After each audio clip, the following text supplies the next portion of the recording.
Market, we strive to help you in every aspect of your lawn, gardening, and landscaping needs. We have awesome lawn decor, everything from metal art to whatever you might need to spruce up your garden. Our quality of produce is number one. Prices are easily comparable to anywhere. Think about your spring flower beds right now. We need to get going, make that soil ready, and get our planting shoes on. So come on down to Megan's Market and we'll make you a great deal. Not only can we give you the knowledge you need, but our goal is your success.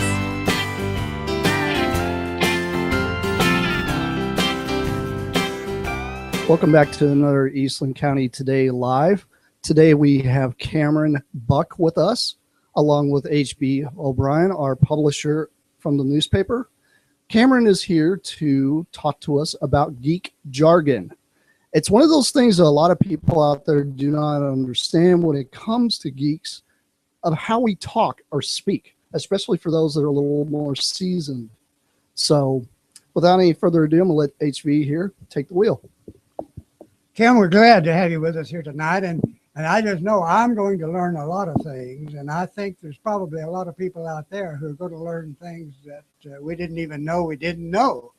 Because you people, you tech people, amaze me. I salute you, and I wish I knew more about what you're talking about. So we're just going to cut you loose. You just feel free to tell us what you think would help us understand technology better. Tell us what you do. Let me say this. Cam is a key man down at Brian's Emporium, and I think he's the chief tech man, but I'm going to let him tell you exactly what he does and what they do and what they can do for the public. Okay, thanks. I'm really glad to be here. Thanks for having me.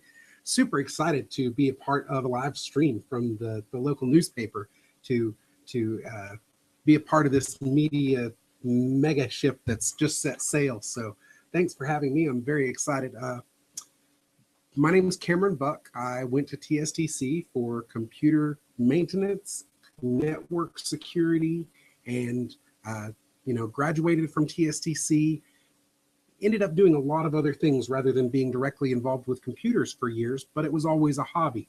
You've always got to have something that you're passionate about.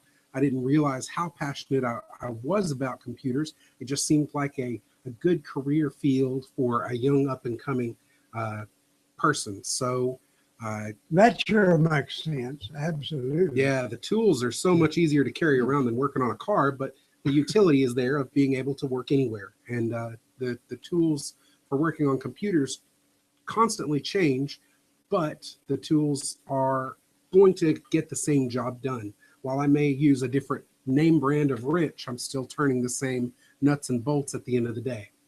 One of the things that we were talking about, and Jason here has really turned me on to, is reminding the public, computer jargon is not just nerd talk in general, but describing what you're looking at using the correct word so that you're describing your problem clearly. Half of finding out what's wrong with you when you go to the doctor is if you say, "Doctor, I have a pain when I touch my arm and I have a pain when I touch my head." He might say, "There's nothing wrong with your arm and your head. It's in your finger," because we're describing a different problem than what he sees from the outside. Sure. So what I wanted to kind of do was start to share some of these basic principles of describing what it is that is on your computer screen.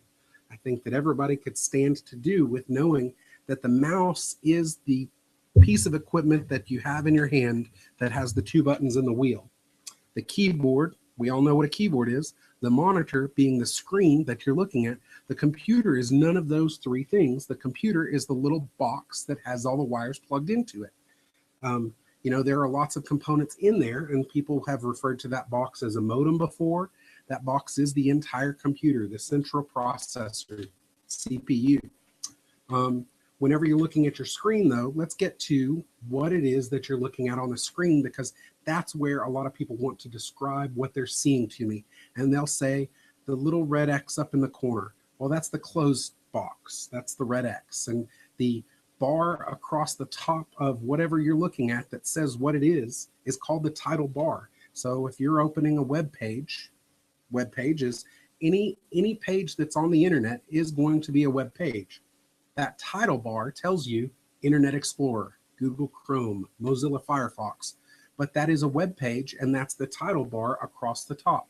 So I want to describe that so that people can accurately describe what they're looking at. Right underneath the title bar of a web page is going to be the back button and the forward button, usually a home button, a stop and a refresh to reload the web page. And then right next to those key buttons that are on every web browser, whether it's Chrome, Mozilla Firefox, or Internet Explorer, is where a little box that you can type in www.google.com. That's called the address bar because that's what is going in that box, that address bar. Whenever I go to a web page, I generally search for it.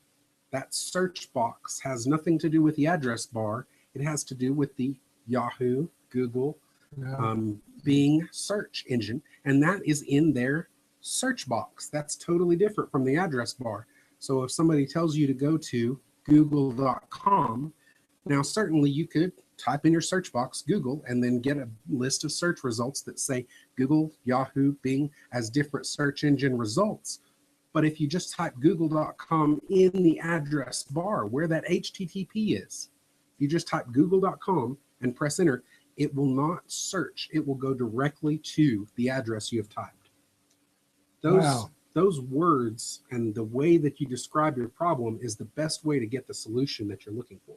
Do you deal with people who have these problems? They call in and say, my computer is not doing right. What do I do? Is that part of your job to unscramble their problems? To decipher their problem. Absolutely, absolutely. I am a code breaker like none other. Generally at Brian's Computers, what we try to do is, it's a small town. I definitely want to take care of the people that are here. I want to take care of my neighbors because whether I mean it or not, I'll see you later. And yes, it's that's Eastland. Yeah. That's Eastland County. So when at Brian's, we sell new computers, we service old computers, and we try to help anybody in the using with. I have the heart of a teacher, and that spirit is in everything that I do, whether I'm just telling you what to do or asking you to describe your problem over the phone. 9 out of 10 phone calls are precisely what you're describing. Somebody calls and says, my computer is doing such and such. How do I fix it?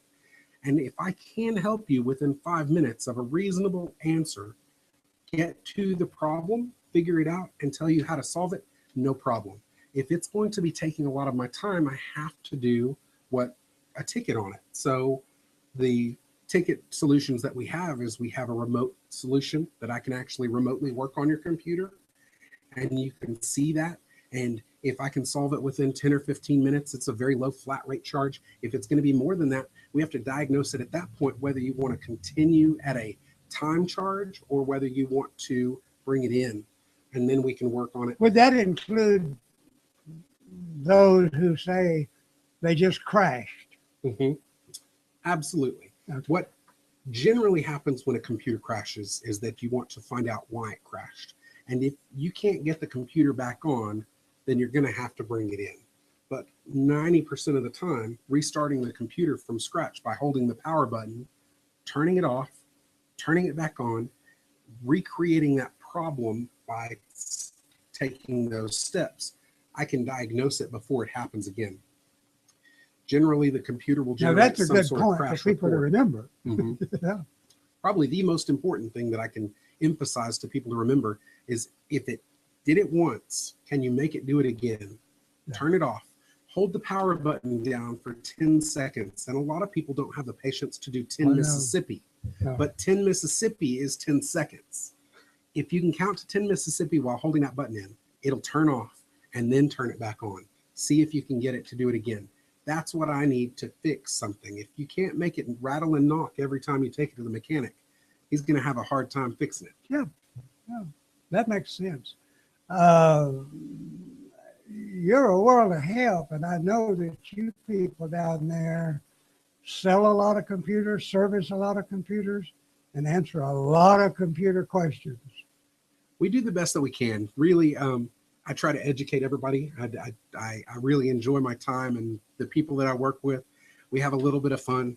Brian would say a lot of fun. I have a little bit of fun while I'm there, and try to help people as much as I can, and try to find the fine line of when you're spinning your wheels and when it's time to move on to another problem. What about your other interest? I happen to know that you are a very active disc jockey, and probably one of the few in this area. You service a lot of parties and dances and entertainments. How did you get into that? Are you a collector of records, I suspect? I am. I got into collecting records. Of course, we all in the mid-30s age had record players when we were young. So I had the Jungle Book and the Raiders of the Lost Ark read-alongs, and my parents had their records that I would listen to if they would let me. Some of them, but I definitely collected plenty of records as a younger man, and then got out of it and discovered that dance music in my teenage years was using vinyl. I was shocked to find out that vinyl was still in existence. And I being just produced. read that it's coming back overseas big time, that Vinyl. they cannot keep up with producing vinyl records. Vinyl sales are actually outselling CDs Yeah. overseas, and it is absolutely amazing, especially if you go buy these old records and then you buy a newly produced. You can tell the vinyl production may not be numbers, but the quality is definitely there. Yeah. They're just excellent quality records. So got into listening to dance music, got into that a hobby, and whenever I went to work doing computers again, I needed another hobby. As once I do it full time, I didn't want to do it when I got home. So I went ahead and bought some home DJ equipment to just listen to music and play at home. Got asked to do one wedding for a friend, and that turned into a side business that's basically afforded me to buy more equipment and enjoy it more. So now my More hobby records, more equipment. turned into another job, but it's a fun job, and if Well, I didn't enjoy it, you're at a party atmosphere. That's got to be a plus. definitely. Yeah. Definitely. We've seen you at several places, and it's always a fun time because you're playing there. And I don't know if you take requests or what, but some of the old music, some of us older people really appreciate. Well, thanks. I really take a lot of pride in it. That's one of the funniest things that I'll tell to young people. Certainly, if I can, I'll take requests. I have a set music library that I bring. I have access to some other music, but kids will say, "Can you plug in my iPhone? And I want to listen to this song." And I'll be like, "Well, do you have it on record?" Because I play records. You play and records. That Yeah. slows the kids down real quick. They say, "What's a record?" Exactly. But I did get in trouble for rolling back some Johnny Cash on record. Apparently, they don't like it whenever you treat it like it's a hip hop album. It was pretty funny. Well, I think it's fascinating that you, as a young man, have so many avocations. You're good at all of them. And I'll bring up one other topic that you and I talked about once before, and that is our hope that we might someday start a club for or a meeting place for young people, boys and girls, men and women, to come and play. You said board games. I said learn to do magic for the public and for your friends, and how to entertain your neighbors. And you took that further, and you've got some really great ideas in that way. Well, I do think that we, losing the youth center that was the East Center, I miss that. Yes. I wish that we had that again. So I've definitely been considering ways to get the youth involved in social atmosphere that doesn't involve Facebook, a social experience that is face to face, not Facebook. Yeah. So I think that definitely we could use that. And originally, you have a book that you put together on performing magic. I think that now would don't be be doing a absolutely commercial fantastic. here for my book, but Well, if you need it, it's here. Come on down. But I think that it would be tremendous to have tutorial classes. Get your kids out of the house for a couple of hours. Give yourself a little bit of respite from having them, and we can get a group of kids to come out and learn And we're working on a location, but I think that that's totally I think that'll doable. come. Let me give you a little history. Not so many years ago, there was a very active youth group that met in what is now the basement of the museum building, in that lower floor.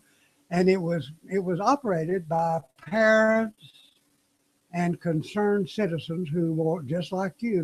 They wanted a good, safe place for young people to gather, have fun, drink pop, and get to learn some things.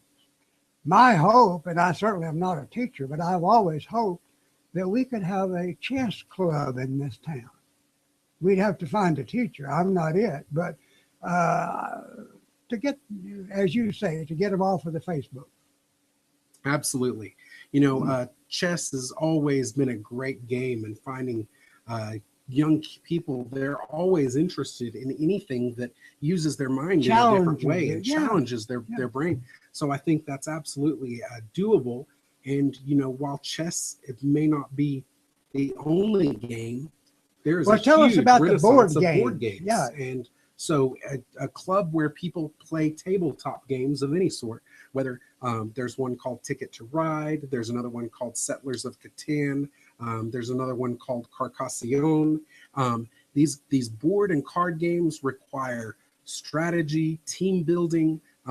Apparently, you can and maybe some thinking. Oh, definitely, definitely, and engages your mind in a different way than when you're looking at a screen. Yeah. So I think that would be a tremendous opportunity to have a 2 or 4 hour tutorial, teach these kids how to play. If they want to go buy the board game and play it with themselves, or if they just want to meet on Saturdays and do it at this youth area, I think that would be tremendous. And absolutely, I can see that coming. It's just a matter of where. The newspaper would love to partner with you and try to help bring this about. I think there are many others, adults like us, who would rally behind this in a minute. I think it would be a plus for the town, for the people. I can totally, I have the energy. What I don't have is the time. So it's a matter of fitting that in. I hear you. I totally think that it's doable. And what it really takes is not giving up. And no matter what we do, just stick to, can it be done? Do you want to do it? Don't give up on that dream. That's right. And I think it might not happen this month. It might happen next month. It might not happen this quarter.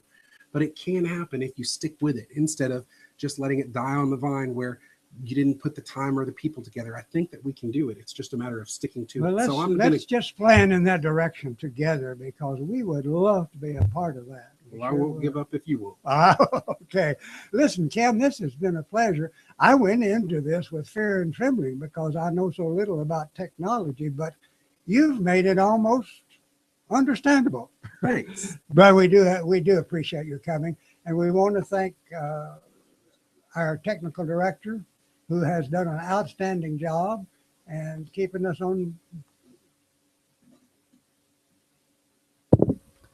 Thank you. It's been a pleasure to do all this broadcasting and helping out with the newspaper, and actually helping out with the community, because the community is what is actually the most important thing here. Thank you guys for joining us at Eastland County Today Live. This episode has been brought to you by Brian's Computers. You guys stop by, say hi to Cameron. He'll help you out. Tell them how to reach me? Sure, go right ahead. All right. You can reach me at Brian's Computers. You can call 254-629-1201, or you can just come by 925 East Main Street. We're open Monday through Friday, 8 to 6, and Saturday, 8 to 2. Good for you. Good. All righty, you guys enjoy the afternoon, and we'll catch you guys next week on Eastland County Today Live.